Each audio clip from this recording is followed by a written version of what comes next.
He stumbled in at 1:17 a.m., holding my fiancé status like it was optional. Owen's dress shirt was half untucked, tie missing, grin too wide to trust. He shut the apartment door with his hip and said, "Babe, we need to talk." Like that was a sober person sentence. I was on the couch with a seating chart on my lap and a cold cup of peppermint tea beside it. Our wedding was 6 weeks out. My brain had moved into a spreadsheet and refused to come back. He pointed at me, swayed, then laughed. "My guys took a vote tonight." "A vote on what?" I asked. "Song list? Tux colors?" He blinked hard, offended by the options. "On whether I should dump you before the wedding." The refrigerator clicked on. That was the only sound in the room. I waited for the punchline. There wasn't one. "Why would your friends vote on that?" I asked. Owen dropped into the armchair like it owed him support. "Because you're strict." "Strict," I repeated. "About what?" He made a vague circle with his hand. "Everything. Tommy says you're controlling." My stomach did that small, specific drop it does when a conversation turns into a referendum. "Is this about Sienna?" Owen squinted. "See? Jealousy." "Sienna is your ex," I said. "She comments hard eyes on your posts. She shows up at every group thing. I said she doesn't get a seat at our wedding." He leaned forward, suddenly serious in that drunk man way. "She's part of the group, Mara. Tommy asked why she wasn't invited. I told him you were being weird." My name sounded like an accusation. "So what was the result?" I asked. He smiled, relieved to deliver the good news. "It was close, but they said I should talk to you first, give you a chance to chill." "A chance to chill," I repeated. "Did you vote too?" He stared at the carpet, then shrugged. I abstained. That landed like a slap without the drama. "You abstained," I said, quiet. "Because I love you," he added quickly. "I just don't love this." He tried to kiss my forehead. I turned my head and he kissed air. The next morning he slept until noon and emerged in gym shorts and regret. He poured coffee, didn't look at me and said, "I'm sorry, I shouldn't have said it like that." "Like that?" I asked. "How else do you say my friends voted to leave you?" "They were drunk," he said. "So were you." He sighed like I was making him late for something. "Mara, they don't hate you. They just think you're intense." "I'm intense because I don't want your ex at our wedding." He opened the fridge and stared into it, buying time with cold air. "Sienna's not my ex in the dramatic way you make it. She's a friend." A friend who knew his soft spots and used them like shortcuts. I pulled up Instagram and showed him his bachelor party photo. Him in a plastic crown, beer in hand. Under it, Sienna's comment, "2 hard eyes and my favorite idiot." Owen barely glanced. "That's just how she talks." "And you like it?" "Because it's harmless," he said. "If I ignore her, I'm the bad guy." I didn't have a comeback for the logic of a man who needed his ex's approval to feel moral. That afternoon, I ran into his co-worker Nina at Juniper and Oak Brewery. I was there to grab a deposit receipt, wedding favors. Nina waved like we were friends, then leaned in. "Hey," she said. "Owen okay? He's been venting." "About what?" I asked. She watched my face. "About you. That you're high-strung and he's trying to manage it. He told people you're making him choose between you and his friends." I kept smiling until it hurt. I'd become office gossip with a ring. Nina looked apologetic, like she'd handed me someone else's mess. 2 days later, we met our wedding planner, Lila, at her office above a yoga studio in Scott's Addition. The hallway smelled like lavender and money. Lila's desk was a perfect rectangle of calm. She had the kind of smile that could survive other people's chaos. She laid out fabric swatches. "Last time we talked about inviting your full friend group. Any updates?" Owen's knee bounced under the table. I watched it like a lie detector. "We're not inviting Sienna," I said, "and it's become a thing." Lila's eyes flicked to Owen. "Sienna is..." He answered too fast. "My ex, I mean our friend." Lila kept the smile, but it tightened. Weddings are boundary-rich events. If an invite makes one partner uncomfortable, it's usually not worth it. Owen laughed, a little too loud. See? Boundaries. That's what I'm saying. Mara's testing my loyalty. I leaned in. Your friends voted on whether you should dump me. Lila's pen stopped. They did what? It was a joke, Owen said. Guys being guys. Was it funny? I asked. He didn't look at me. Tommy thinks you've been limiting. Limiting, I repeated, like I installed parental controls on you. Owen's jaw worked. If we exclude Sienna, it makes me look like I'm letting you control my friendships. I stared at him, and something in me went flat. Not rage, not sadness. Just the clean realization that he cared more about looking weak than acting decent. After the meeting, he walked ahead of me down the stairs like we were co-workers leaving a bad performance review. Outside, the winter air was bright and sharp. He stopped by the parking lot and turned, pleading. Can you just try? Befriend her. Prove you're not controlling. Then everybody relaxes. So I have to audition, I said, for your friends and your ex at my own wedding. You always twist it, he snapped. His phone lit up in his hand, screen bright as a flare. Sienna. Did she calm down? Owen's thumb froze over the notification like he'd been caught mid-steal. He tried to swipe the notification away, but my eyes had already read it. What did she say? I asked, too calm. Owen locked his screen. Nothing, work stuff. Sienna texts you about me calming down, I said. That's not work. He sighed. She knew we had the planner meeting. She was checking in. So you updated your ex on our wedding meeting. She's a friend, he said, like repetition was proof. We drove home in silence. He kissed my cheek and went to bed without another word. His phone buzzed twice on the nightstand. He didn't move. I told myself I wouldn't do it. Then I remembered abstained and how fast he'd called me controlling for wanting one boundary. He already shared my life with her. Privacy was a one-way rule. His passcode was still my birthday. That detail should have been sweet. It wasn't. The messages were bright, casual, and constant. Sienna. So she's still banning me? Owen. Yep, it's exhausting. Sienna. You don't have to live like that. Owen. I miss when things were easy. Sienna. With me? Owen. You said it, not me. Sienna. I always say it. I scrolled. Owen. She's high maintenance lately. Every little thing is a test. Sienna. Because she's insecure. Owen. She acts like I'm cheating if I breathe. Sienna. Maybe she's projecting. Owen. Honestly, sometimes I wonder. There it was. His future defense, preloaded. If he got caught, he'd accuse me first. He'd forwarded her screenshots from our arguments. My texts, stripped of tone, turned into evidence. Under one, Sienna wrote, "Girl loves drama. You sure you want this forever?"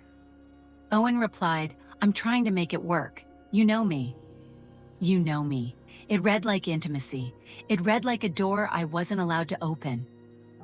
I set the phone back exactly where it had been. I didn't cry. My brain went quiet in a new way, like it had accepted a diagnosis. In the morning, Owen made coffee and hummed. He kissed my cheek like nothing had happened, then left for work. At lunch, I drove to my sister Jules's townhouse. She opened the door, took one look at my face, and stepped aside. Okay, she said. Either someone died or someone cheated. Not dead, I said. Maybe cheating, definitely humiliating. I told her about the vote, the planner meeting, the messages. Jules listened, arms crossed, eyes sharp. When I finished, she said, "He's building a case. If he paints you as unstable, he can do whatever and call it self-preservation." That night, Jules insisted we go to my parents' house. My dad listened with his elbows on the table. When I mentioned Owen abstaining, Dad said, "He abstained from defending you." "He says it was a joke," I added. Dad didn't raise his voice. "If someone disrespects your partner, you shut it down." Mom squeezed my hand. "What do you want?" "I want him to stop making me the villain," I said. 2 nights later, Owen came home late, oddly cheerful. "I have an idea," he announced. "We should all hang out," he said. "Me, you, Tommy, Sienna, dinner, clear the air." "So I can prove I'm not controlling," I said. He pointed like I'd finally understood.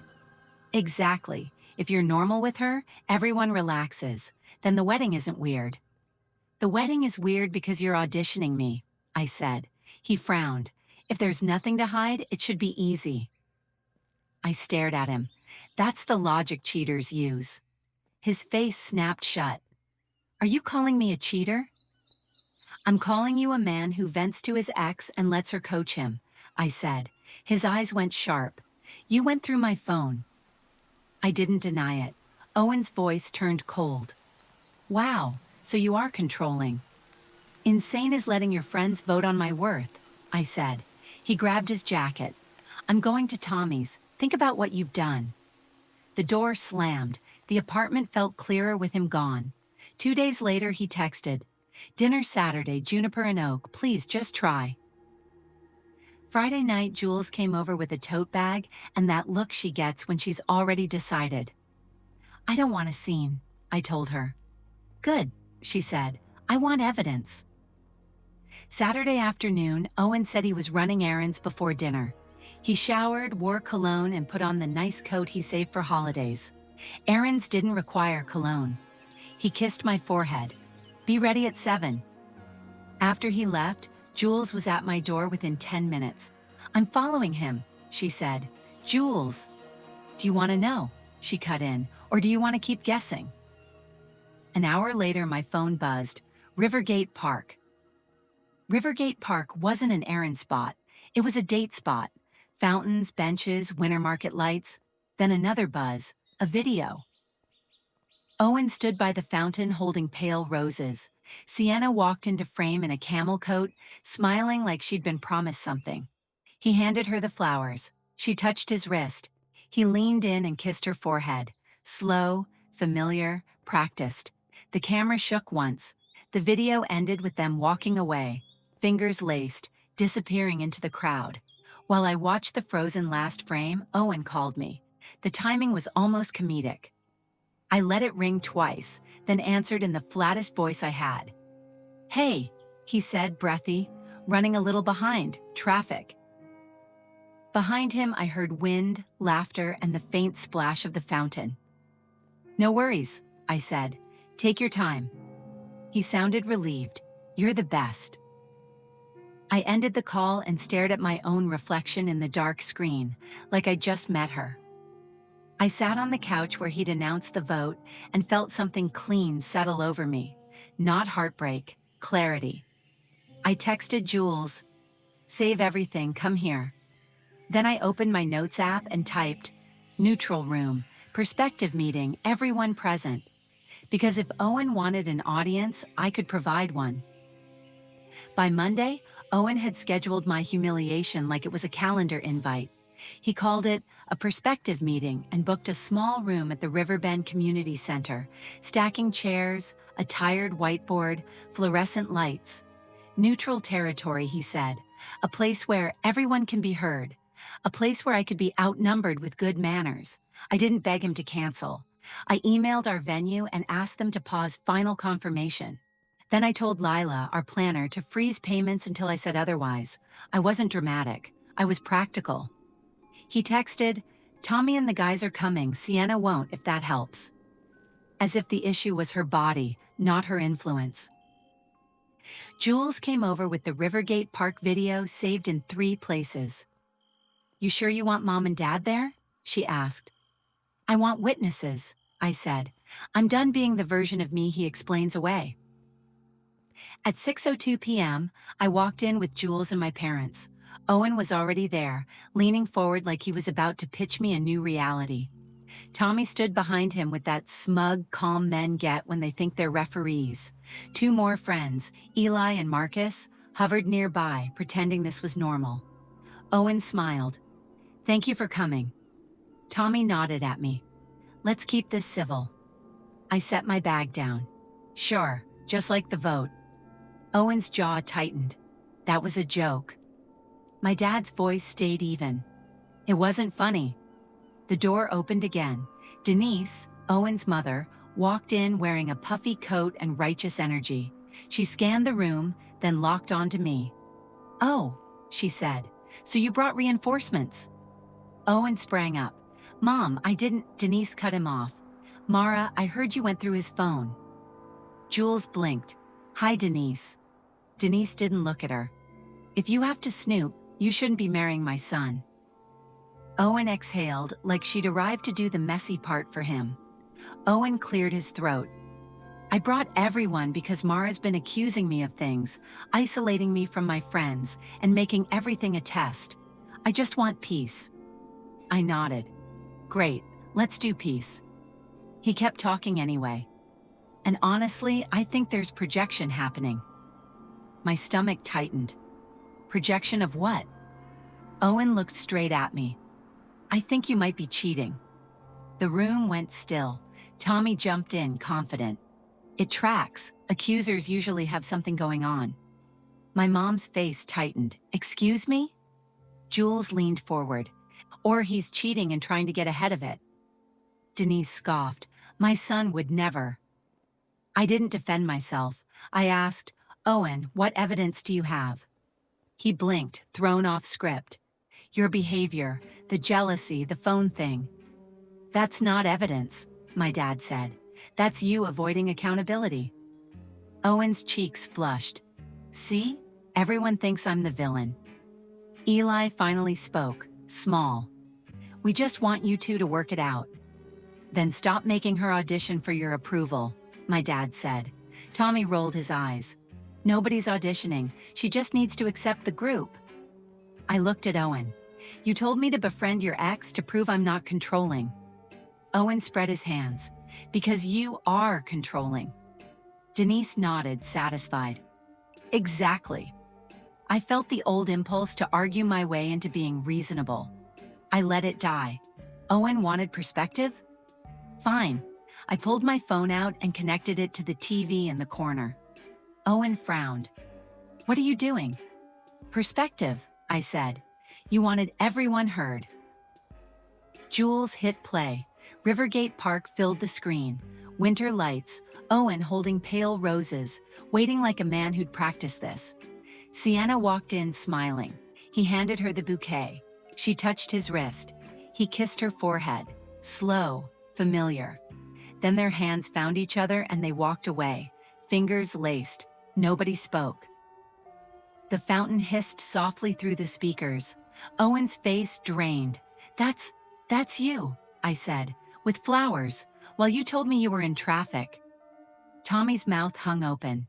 Eli stared at the TV like it betrayed him. Marcus suddenly discovered the ceiling tiles. Denise snapped first. "Friends give gifts." Jules didn't look at her. He kissed her forehead. Denise turned to Owen. "Say something." Owen's voice cracked. It's not what it looks like." I tilted my head. "It looks like an emotional affair with matching gestures." He stepped toward me. "Mara, listen. Sienna's been having a rough time." I was trying to be kind. "Kind," I repeated, "like sharing our fights with her and letting her call me insecure?" Tommy tried to salvage it. "Okay, but did you actually sleep together?" "Tommy," I said, tired, "I don't need a hotel receipt to know I was disrespected." Owen reached for my hand. I pulled back. The ring felt heavier than it should. He whispered, "Please don't end it here." "You started it there," I said, nodding at the frozen park on the screen. I slid the ring off and set it on the table. No toss, no speech, just a small final click. Owen stared at it. "You're really ending this?" "I'm ending the version where I beg to be chosen," I said. "You already let people vote on me." My dad stood.